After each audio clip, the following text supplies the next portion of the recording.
You've all seen the reviews. You already know how awesome the Strymon Timeline delay pedal is. But do you really need it? Let's find out.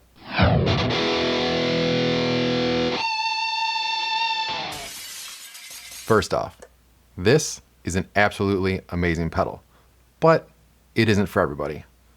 Instead of going through all the features and do a full review, I'm going to go over 3 reasons why you want to get this and 3 reasons why you probably don't. Just to let you know, I'm working on setting up a Patreon. There's still a lot of details to nail down, but one of the big highlights is you'll be able to get the gear that I review for a heavily discounted price. So if you don't want to miss out on that, make sure you subscribe and hit that bell icon. Now let's start with why you want this pedal. Reason number 1, it's got practically every delay you'll ever want. Equipped with 12 different delay types, you'll get every delay tone that you'll ever need. Not only will you get a classic bucket brigade, tape and digital delays, it also comes with a ducking delay, which is one of my favorites. I love it on solos. Check that video out here. Now, not only is it just delays you'll get with this pedal, but you get some pretty cool effects like ice, trem, swell, and reverse. And if that's not enough, it comes with a 30-second looper, so you can dial in all the settings of this pedal or any piece of gear in your rig. Learn how to do that here.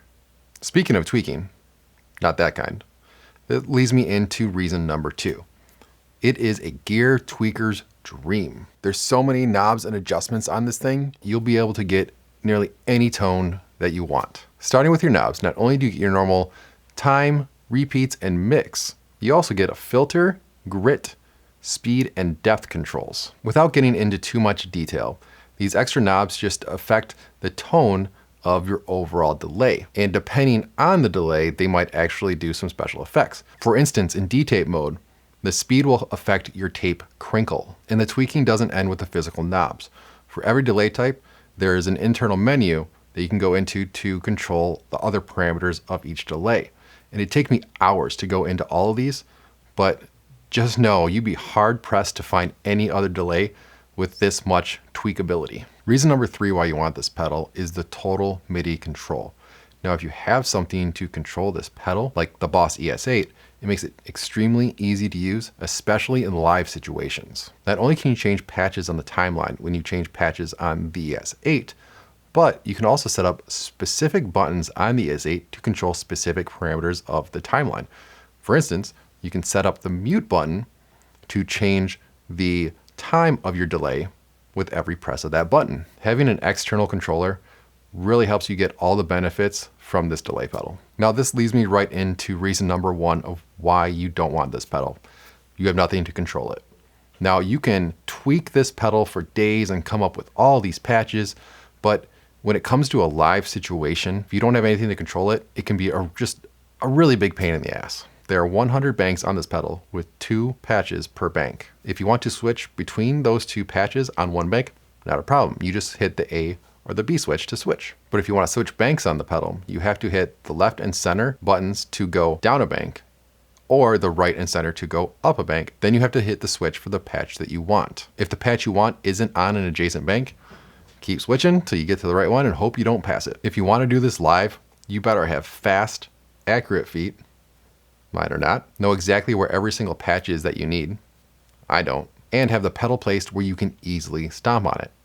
Mine is not. Not to mention, you have to do all of this while you're trying to perform. Like I said before, if you don't have something like an Boss ES8 or something with MIDI control, you're really not getting to get all the benefits out of this pedal. Reason number 2 you don't want this pedal, it is an enormous pedal. Measuring about 6.8 inches by 5.1 inches. This takes up a lot of space on your pedal board. If you compare it to a normal Boss pedal, it's about 2 times wider and 3.5 times wider than a normal mini pedal like the TC Electronics Flashback Mini. Like I said, this thing takes up a lot of space on your pedal board. And if you're trying to load up with a bunch of pedals, you're just gonna take up a lot of usable space with this. Reason number 3 why you don't want this pedal, you're a set it and forget it type of person. Now, this thing has so many delay types, so many settings, to just go ahead and set up one delay type, set one way, one set of settings, you're not gonna touch it. You're just doing this pedal an injustice. While you may get an awesome delay on any one of these delay types, It is just way too expensive to have one delay set up one way. You can save a lot of money by getting an awesome sounding delay at a fraction of the cost of the Timeline, and use all that money you save on buying other gear. Well, that's all I got. Now, it's not up to me to determine whether or not you need this pedal, but hopefully this video gave you enough information to help you decide. If it did, hit that like button down there below. Really helps me out a lot. And if you want to hear more about what I'm working on, like gear reviews, tips, tricks, techniques, or cheap gear, make sure to subscribe to my channel and hit that bell icon so you're notified whenever I have a new video come out. But hey, until next time, rock on.